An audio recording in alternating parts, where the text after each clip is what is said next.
Assalamualaikum warahmatullahi wabarakatuh. Kenalkan, nama saya Herlan Wibowo dengan NIM 31221034. Kali ini saya akan mempresentasikan untuk mata kuliah Big Data yang dengan dosen mengampu Dr. Insinyur Ananto Trisasongko, Magister Strat. Nah, proyek kali ini berjudul Strategi Berbasis Big Data untuk Peningkatan Ketahanan Pangan dan Pola Pangan Harapan pada Kabupaten dan Kota di Provinsi Jawa Barat. Yang pertama, saya akan menjelaskan tentang latar belakangnya dulu. Ketahanan pangan adalah salah satu isu utama yang memengaruhi kesejahteraan masyarakat dan stabilitas nasional Jawa Barat. Sebagai provinsi dengan populasi terbesar di Indonesia, menghadapi tantangan distribusi pangan akibat tingginya permintaan dan ketimpangan akses. Dalam beberapa tahun terakhir, pola intervensi seringkali tidak optimal, menyebabkan penurunan kualitas konsumsi pangan yang tercermin dari skor pola pangan harapan atau PPH. Proyek ini bertujuan mengintegrasikan data cadangan pangan, intervensi, dan skor PPH untuk menciptakan strategi berbasis data yang lebih efektif. Dengan pendekatan ini diharapkan dapat mendukung pengurangan malnutrisi dan meningkatkan ketahanan pangan di Jawa Barat. Ada tujuan proyek. Yang pertama, mengidentifikasi hubungan antara jumlah cadangan pangan, intervensi yang dilakukan, dan skor PPH di setiap wilayah. Yang kedua, mengembangkan model prediksi berbasis regresi linear untuk mengoptimalkan distribusi cadangan pangan. Yang tiga, memberikan rekomendasi strategi intervensi yang efektif untuk meningkatkan skor PPH. Lalu ada penerapan dataset. Saya menggunakan 3 dataset, yaitu dataset cadangan pangan, memberikan informasi tentang jumlah dan distribusi cadangan pangan per provinsi setiap tahun.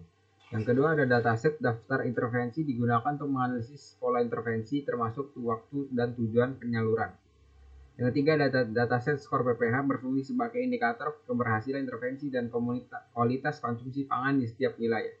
Lalu ada sumber data dan implementasi. Sumber data yang saya pakai bersumber dari website penyedia dataset pemerintahan, yaitu Open Data Jabar, dan Dinas Ketahanan Pangan dan Peternakan sebagai produsen dataset.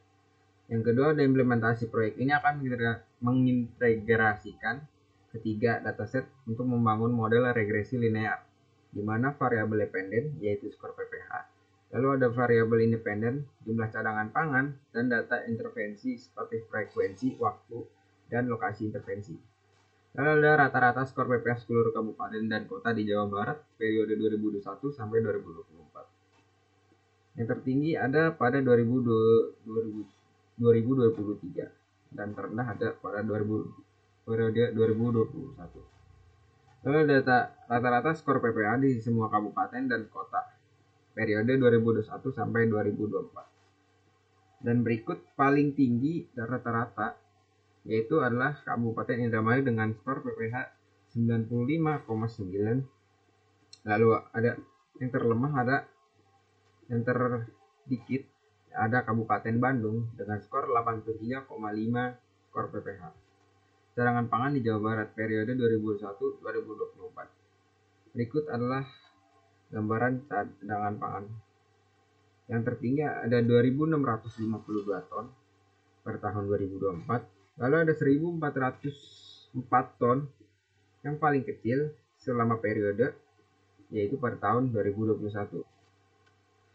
Lalu di sini ada diagram distribusi penyaluran bantuan berdasarkan kabupaten dan kota. Kabupaten Pangandaran yang paling sering dapat penyaluran bantuan. Lalu ada distribusi layak alasan penyaluran.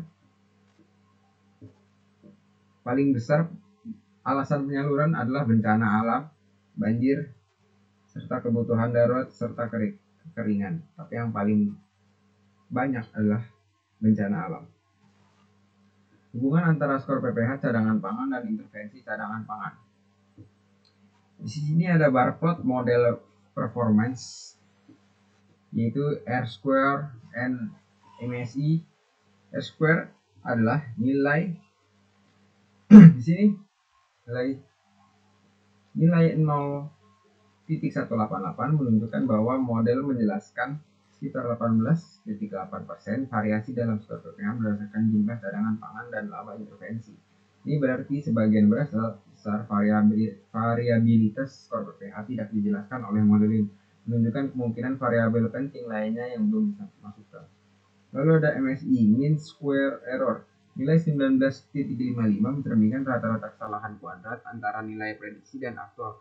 Semakin rendah nilai MSI, semakin baik kinerja model. Lalu ada bar plot, interception, dan koefisien.